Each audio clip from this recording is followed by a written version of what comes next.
2, Public Works Director Roger Goosen will attend the meeting to review and discuss with the council's first few weeks in the position, as well as ongoing projects and planning. Will include update on street projects, inspections, and plans for crack sealing. Welcome. Thank you for having me. Steve and I have been talking about, I realize I've only been in the position for a couple of weeks, but now's the time to find out if I'm going in the right direction. And I want to find out in the end. So you've probably saw my weekly update and Steve, and you can see the projects we're working on. I don't want to spend too much time on any one project, but if anyone has any questions, I'm willing to answer it. And in general, Roger, I really appreciate the little weekly update. Sure. It's nice to know, you know, it's a great communication piece. Sure, and do that. Helps us understand. Right, it's going to be a feeling out process too. Yep. We just keep us informed whether you want to.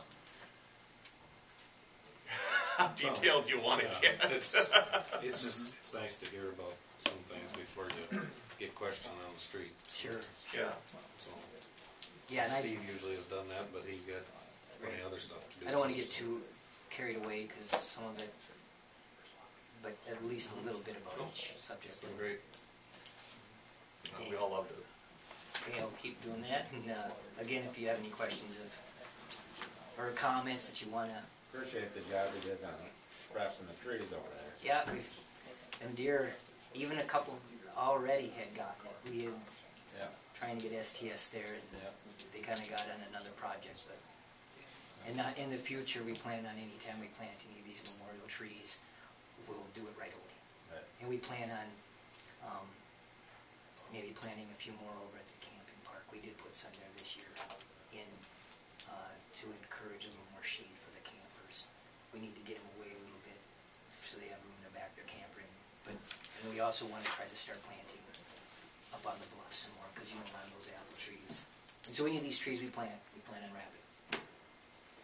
I think what you ought to do with them trees is maybe space them a little further. Yeah. They're spaced too close. But when they grow up, they're going to be just one solid mat. Yeah. And I know that there's good variety there. And just north of there, there's probably 6 ash trees right by that one shelter, and I'm assuming they'll all grow. Yeah. But a good variety in the memorial park, and I know we're I working think there's a total of about 21 or 22 ash trees just in the park over there. Yeah, there's quite a few. That will be gone. So it'd be a good idea to start planting some. I don't know how far off we want to go or what subjects we want to talk about. Steve and I have been talking recently about what subjects are important to you? Everything. Everything, but most important. Well, sure, we have some significant ones. Obviously, the tree issue is going to be a big one for us because of the amount of ash trees we have. Whether we'll take them down or if we budget to have a company do it. The replanting, there's a lot to do there. And that's over a course of time, obviously. Have we looked into, or re-looked into treatment of any? Yep. Okay. Because I think there's different products coming into the market as we go along here, isn't there? Yes, and some of them are very effective. So it's a question, I think, of having a comprehensive plan to approach them so that we're not clear cutting, but we're not trying to save them all either and spending lots of money doing that. Right. It's an approach of spraying some to keep some and selectively cutting down other ones and replanting so that it's not such a shock to any one neighborhood when we start taking the trees down. And so we'll put something together because winter, if we don't get a lot of snow, be a good time that we can drop a lot of the trees, but not all of them. The really big ones, obviously, we're going to need to have somebody else come in and take care of. Well, and like you said, it would be nice if we could keep some, if we can do it cost effectively, because I remember, well, I had forgotten almost what emerald ash, or that when the Dutch elm disease took out the entire 5th Street of Winona, and until the 43 project here came through, and now I don't have any trees again. Right. So yeah, that's one of our projects, but obviously we're still the ongoing dike project. Just getting a handle on little bit of reorganization, you know, kind of a priority list of what we need to focus on. You know, I can't specifically say other than this street project where some of these streets we're trying to improve. No, we should probably talk just a little bit about that. So, as you all know, we've been working on Hillcrest, Burr Oak, Meadowview, and Southview. We've had them all, we've discussed repaving those, grinding them off, and, but so when we were looking at bids to get those done, you know, we were looking at if we're gonna put 3-inch, 4-inch, you know, that type of stuff. But we also thought at the time, before we do that work, it would be a good idea to make sure that we understand the infrastructure under the road. So we've done some investigating and had all those sewers cleaned and filmed to make sure if we're gonna take the top off, we might as well make sure we know what's underneath. And we've found a few problems, nothing huge, and we've discovered maybe, I know one house that's not hooked to water, that would need to be hooked to city water, it's still off of a well. And when we have those streets up, we might as well hook onto them now. And we've got bids on that, and actually, they don't look too bad as far as they've come under the estimate of the. But we're not gonna do those. We're gonna do some crack sealing. Right, they won't be done this year, but since they're gonna eventually be replaced, we figured we better make sure that we know what's underneath. So if you saw us filming the other day, we were just verifying, and we had a company in to make sure that everything looked good. See him pop a manhole, I can't help but ask. Yeah.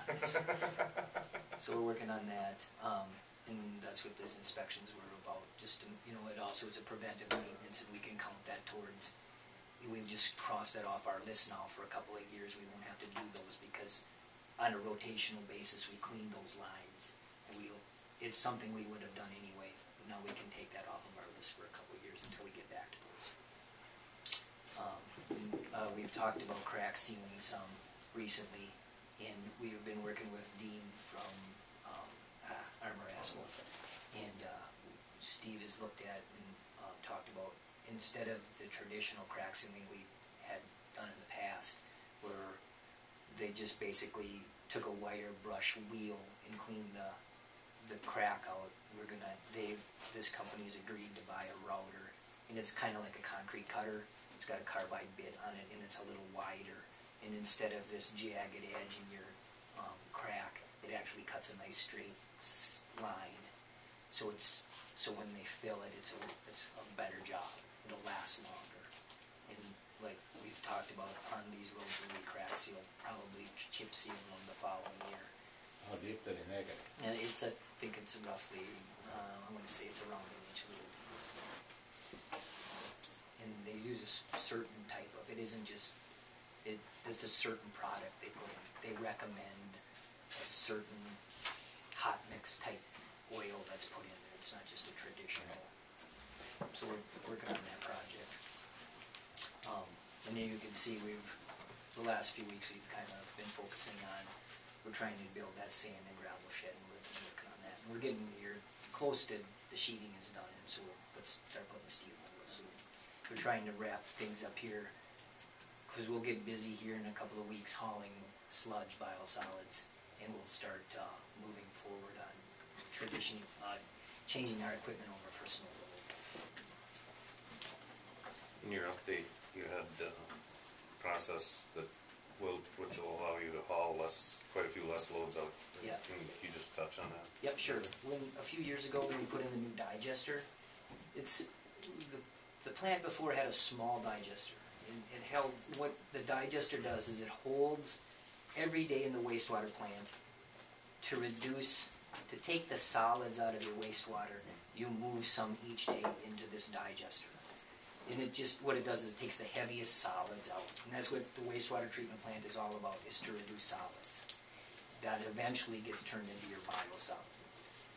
We used to go into a smaller tank, it was inefficient, and it would move to a storage tank, and you were constantly moving water back and forth. And it was hard to do a decent job of getting what we call supernate out of it. Now this larger digester, we're able to go into it.